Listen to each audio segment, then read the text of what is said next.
Hello मेरे प्यारे बच्चों। मैं उषा यादव आप सभी बच्चों का हार्दिक स्वागत करती हूँ। बच्चों, हम जो है 8वीं कक्षा के इतिहास का अध्ययन कर रहे थे, जिसमें से हम लोग जो है इतिहास के फर्स्ट चैप्टर का हम लोगों ने अपना अध्ययन कंप्लीट किया है।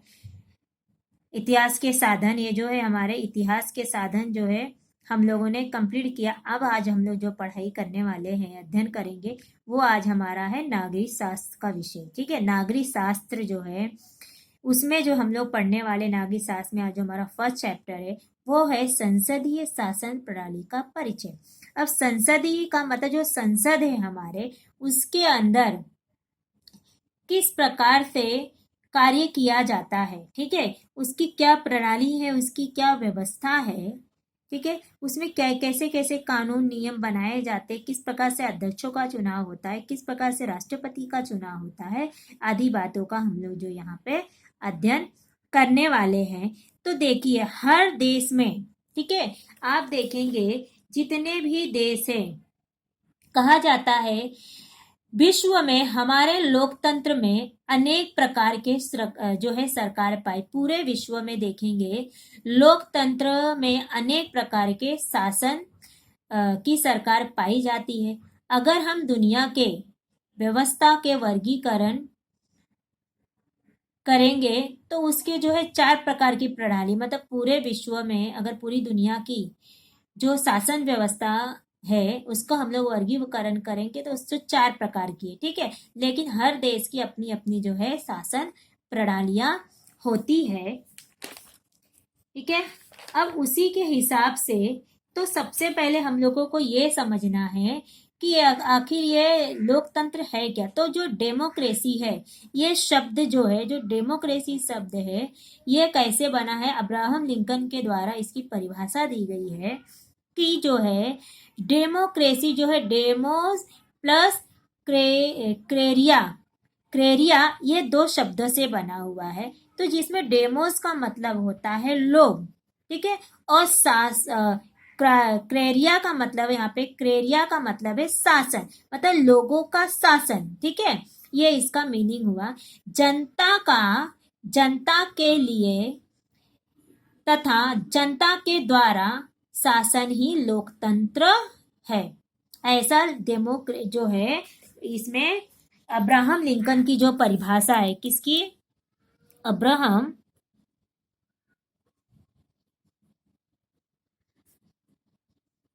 अब्राहम लिंकन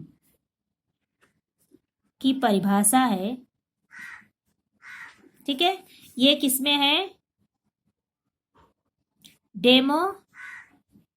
ठीक है, अब ये डेमो शब्द बना है, सॉरी, डेमोस। ठीक है, अब यहां पे आएगा क्रेरिया।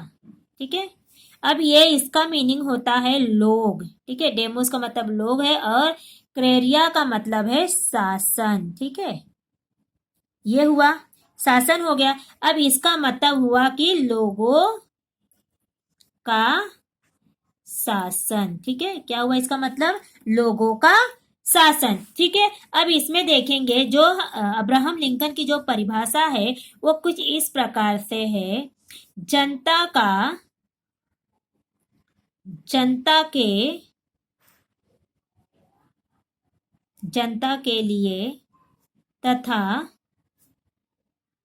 जनता के द्वारा शासन ही क्या है, हमारा लोकतंत्र है। ठीक है, ये अब्राहम लिंकन की परिभाषा है कि जनता का, जनता के लिए तथा जनता के द्वारा शासन ही क्या है, लोकतंत्र है। ठीक है, ये अब्राहम लिंकन की परिभाषा है।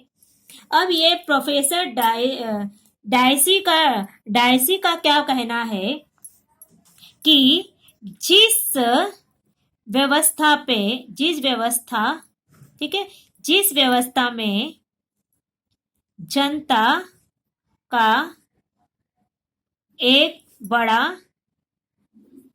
भाग शासन करता है,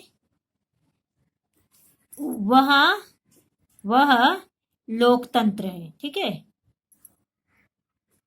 ये हो गया प्रोफेसर डायसी की परिभाषा है। ठीक है, आया समझ में आपको?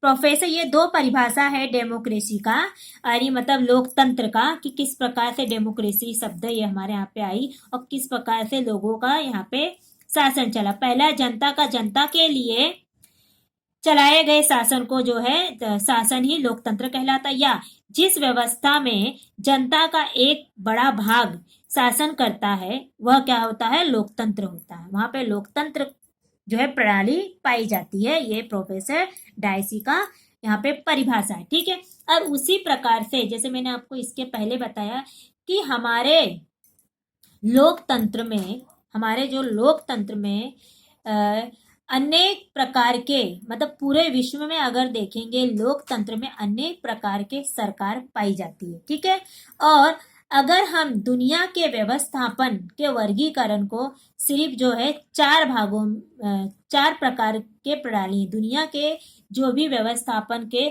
वर्गीकरण को चार भागों में, चार प्रकार के प्रणाली है। यानी मतलब क्या है यहाँ पे कि अगर हम देखेंगे कि इसका, अगर हम लोगों को अगर शासन प्रणाली को समझना है तो सबसे पहले हमें यह समझना जरूरी है कि आखिर ये है क्या। तो जैसे कि अगर मैं आपको बोल दूं कि जो हमारा लोकतांत्रिक लोकतांत्रिक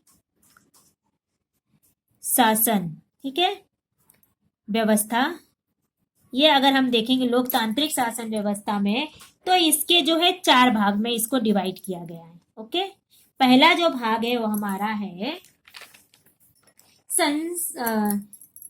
संसदात्मक, क्या है? संसदीय शासन प्रणाली। ठीक है, दूसरा जो हमारा भाग आता है वो है अध्यक्षात्मक शासन प्रणाली। सॉरी, मैंने यहाँ पे प्रणाली नहीं लिखा, प्रणाली। ठीक है, और जो तीसरा हमारा आता है वो है साम्यवादी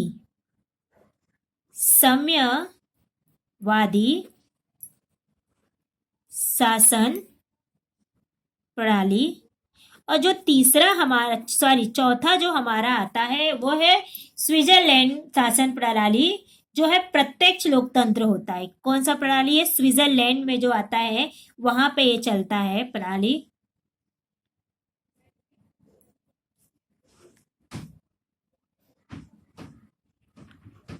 ये जो शासन है, ठीक है, ये शासन जो है, ये जो है प्रत्यक्ष जो है लोकतंत्र है, प्रत्यक्ष रूप से ये लोकतंत्र प्रणाली। ठीक है, ठीक है, तो इस प्रकार से दुनिया में ये चार प्रकार के शासन प्रणाली जो है सभी लोगों ने स्वीकार किए। लेकिन सबसे ज्यादा जो है, जो देश है, सभी विश्व के सारे देशों में सबसे ज्यादा जो है संसदीय शासन प्रणाली स्वीकार की गई है। उसके बाद अध्यक्षात्मक शासन प्रणाली।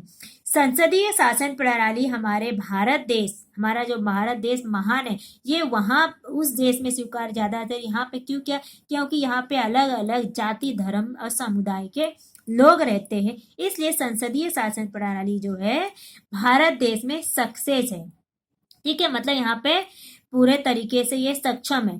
और अध्यक्षात्मक शासन प्रणाली जो है, ये जो है अमेरिका की शासन प्रणाली है। ठीक है, ये शासन प्रणाली जो कहा जाता है कि एक बड़े देश के लिए ये शासन प्रणाली जो है अच्छी नहीं है, ये छोटे देश के शासन के लिए जो है ये शासन प्रणाली जो है सक्सेस है, मतलब कि वो जो है उपयोगी हो सकता है। लेकिन एक बड़े देश के लिए ये अध्यक्षात्मक शासन प्रणाली नहीं उपयोगी।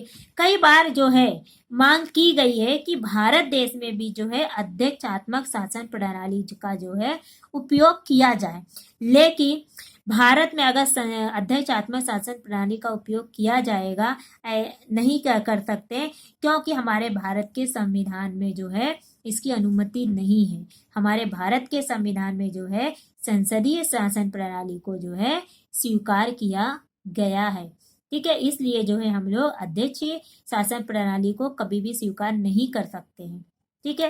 वैसे ये जो है कभी हमारे ऊपर मुश्किल आता है, जैसे कोई बहुत बड़ी आपदा आ गई, तो अध्यक्षात्मक शासन प्रणाली जो है निर्णय लेने में सक्षम है, और लेकिन संसदीय शासन प्रणाली जो है मुसीबत में जो है निर्णय लेने में ये सक्षम नहीं है, मतलब ये जो है कारगर सिद्ध नहीं होती, और ये कारगर सिद्ध होती है जब कोई आफत हमारे ऊपर पड़ता है, जैसे कि आज।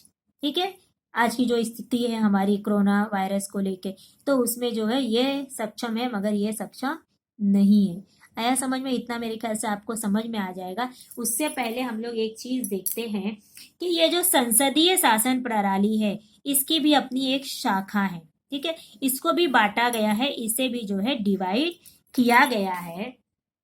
अभी संसदीय शासन प्रणाली के जो कार्य होते हैं इसको भी विभाजन किया गया है। इसके लिए जो है जो हमारा संसदीय शासन प्रणाली को जो है 3 भागों में बांटा गया है, जिसमें से पहला भाग हमारा आता है विधानमंडल। ठीक है, विधानमंडल कहते हैं, व्यवस्थापक भी कहते हैं इसे। ठीक है, मैं पहले लिख देती हूँ व्यवस्था,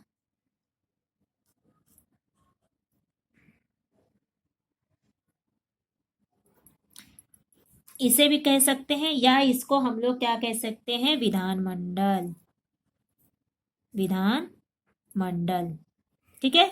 और जो दूसरा पॉइंट इसका आता है वो हमारा है कार्यकारी कार्यकारी पालिका भी बोल सकते हैं, या कार्यकारी मंडल भी बोल सकते हैं। ठीक है, या इसको हम लोग ये भी बोल सकते हैं कार्यपालिका। ठीक है, दोनों कह सकते हैं। और उसके बाद जो हमारा तीसरा आता है वो है न्यायपालिका, सॉरी, न्यायपालिका। ठीक है, अभी ये जो न्यायपालिका है, ठीक है, ये न्यायपालिका हमारा जो है इस प्रकार से संसदीय शासन प्रणाली को 3 भागों में विभाजित किया, और ये तीनों ही मिलके जो है इसमें जो है संसदीय शासन प्रणाली का मतलब ये 3 जो व्यवस्था होती है इसमें जो है कार्य करती है। तीनों की भूमिका एक दूसरे से कनेक्ट रहती है, मतलब ये तीनों एक दूसरे से जुड़े रहते हैं। कोई भी जो है इनका ऐसा नहीं है कि यहाँ पे जो है हम ये नहीं कह सकते हैं कि इस शासन प्रणाली में जो है इसकी जो शक्ति है ये पृथक है, मतलब एक तीनों की शक्तियां जो एक दूसरे से कनेक्ट रहती है, एक दूसरे से अलग अलग नहीं रहती है। आई थिंक सो आपको इतना यहाँ तक समझ में आ गया होगा। अब देखेंगे सबसे पहले कि हम लोगों को ये चयन बताया कि ये संसदीय जो शासन प्रणाली होती है, ये संसदीय शासन प्रणाली है, जो विधानमंडल का चुनाव किस प्रकार से किया जाता है, ये जो इसके सदस्य होते हैं विधानमंडल के उनका चुनाव किस प्रकार से किया जाता है, ये अगर हम देखेंगे तो आप देखेंगे कि ये जो है हमारा पहले जो है जनता, ये जो हमारी जनता होती है ये क्या करती है, संसद का चुनाव करती है। ठीक है, किसका चुनाव करती है, संसद का।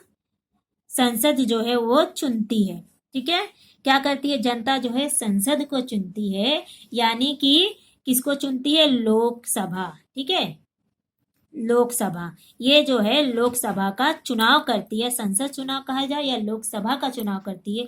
और जो ये लोकसभा होता है ये क्या करता है, बहुदल। ठीक है, बहुदल के लोग होते हैं। ये जो लोकसभा में बहुत सारे लोग जो है कहा जा सकता है पॉलिटिकल्स लोग इसमें बहुदल में आते हैं, मतलब ये चुनती है, ये बहुदलों में से जनता उसका चुनाव करती है। बहुदल वाले जो कर रहेंगे, जो बहुमत वाले होंगे या बहुदल जो होते हैं, ये इसमें जो है बहुत सारे दल होते हैं लोकसभा में। ठीक है, अब ये क्या करेगा कि नेता, बहुदल जो होगा मतलब जो बहुमत होगा वो क्या करेगा, नेता का चुनाव करेगा। यानी ये क्या करेगा, नेता, ये जो बहुमत होता है या बहुदल होता है तो ये क्या करेगा, इसको हम लोग बहुमत भी बोलते हैं, बहुमत। बहुमत जो होता है, जिस नेता का बहुमत आएगा वो नेता क्या करेगा कि वो पीएम, मतलब हमारे चुनता है हमारा नेता, यानी वो क्या करेगा कि सरकार जो चुनेगा, किसकी सरकार यहाँ पे बननी चाहिए, मतलब जनता क्या करेगी, लोकसभा यानी संसद का चुनाव करेगी, यानी जो लोकसभा होगे वो बहुमत जो होगा, जिसकी बहुमत आएगी सबसे ज्यादा, वो क्या करेगा, नेता का चुनाव करेगा कि किसको जो है नेता बनाया जाए, यानी किसको जो है हमारे देश का प्रधानमंत्री बनाया जाए। और ये नेता जो है वो क्या करेगा, मंत्रिमंडल, ठीक है, मंत्रिमंडल का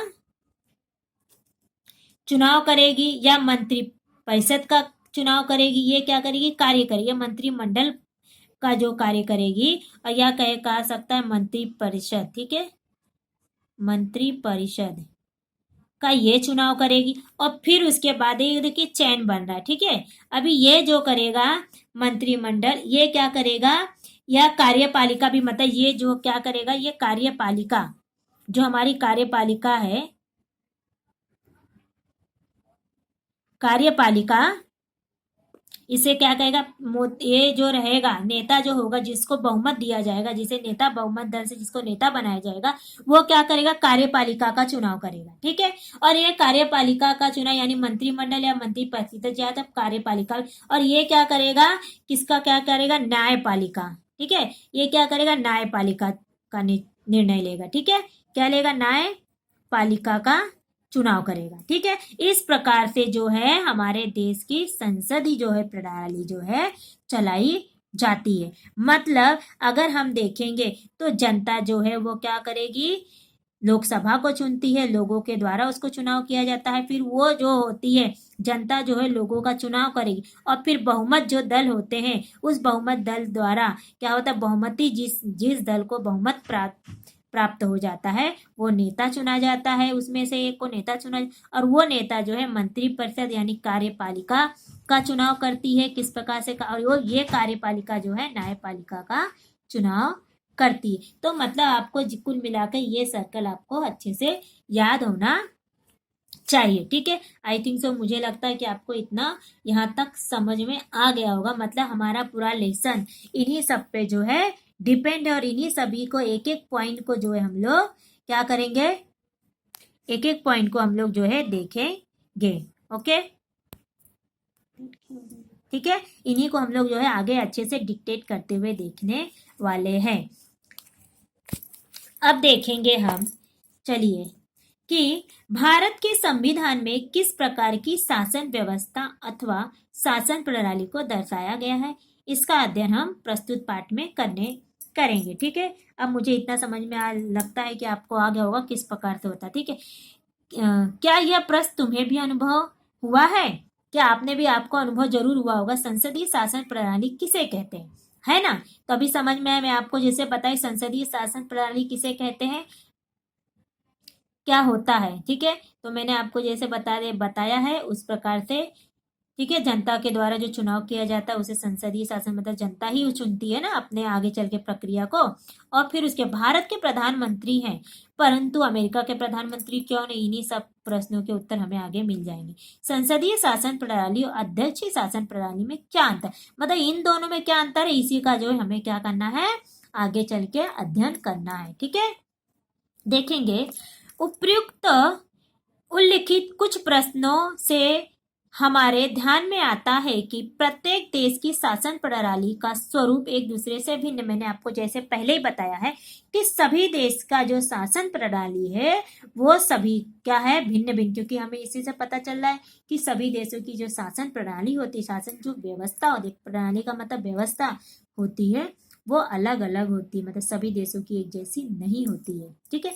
विभिन्न प्रकार की शासन प्रणालियों का स्वरूप जानने से पहले हम शासन व्यवस्था के प्रमुख अंगों की संक्षेप में जानकारी प्राप्त कर लेंगे। मतलब मैंने जो आपको बताया है ये वाला तीनों की शासन प्रणाली के कौन कौन से अंग है, ठीक है, जो मैंने आपको बताया है ना। अभी आपको आया है क्वेश्चन कि क्या बोला है कि शासन प्रणाली के स्वरूप जानने से पहले संसदीय हमें जो है शासन संस्थाओं के प्रमुख अंगों, शासन संस्थाओं के प्रमुख अंग कौन कौन से हैं, ठीक है, यही वाले शासन संस्था के प्रमुख अंग, जैसे कि मैंने आपको बता दिए, विधानमंडल, कार्यमंडल और न्यायपालिका, ये जो है संसदीय शासन प्रणाली के जो है प्रमुख अंग है, या शासन संस्था के प्रमुख अंग यही 3 है। समझ में आया? अब हम देखेंगे कि इस संस्था में जो ये संस्था है, यानी जो संसदीय शासन प्रणाली है या शासन संस्था है, उसके अंदर जो है विधानमंडल, ठीक है, जो मैंने आपको विधानमंडल कानून बनाने का कार्य करता है। मतलब जो मैंने आपको बताया है कि ये जो विधानमंडल है, ये जो है आप देखेंगे ये कानून बनाता है ना। विधानमंडल क्या करेगा? ये कानून बनाएगा, ठीक है। और जो है कार्यकारी मंडल जो होता है, या कार्यकारी मंडल या कार्यपालिका जो होता है, वो क्या करेगी?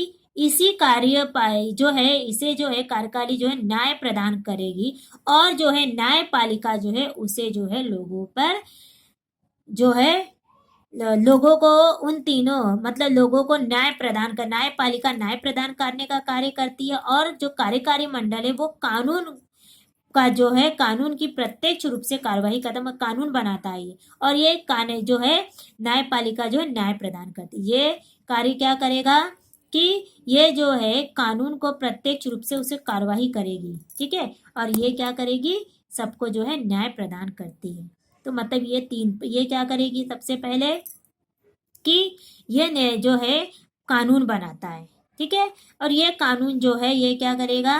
कार्यकारी मंडल में क्या होगा? उसे जो है प्रत्यक्ष कार्यवाही, मतलब उस कार्य को जारी रखेगी, मतलब उसको जो है आगे लाएगी संस्था में, ठीक है, उसको कार्यवाहित करेगी। और जो न्यायपालिका जो है न्याय प्रदान, मतलब इसका न्याय प्रदान करना है। जैसे कि अगर किसी ने कोई गलत काम किया उसे दंडित करना, या कोई जो है इंसान को न्याय दिलाने का कार्य जो है न्यायपालिका का होता है, ठीक है।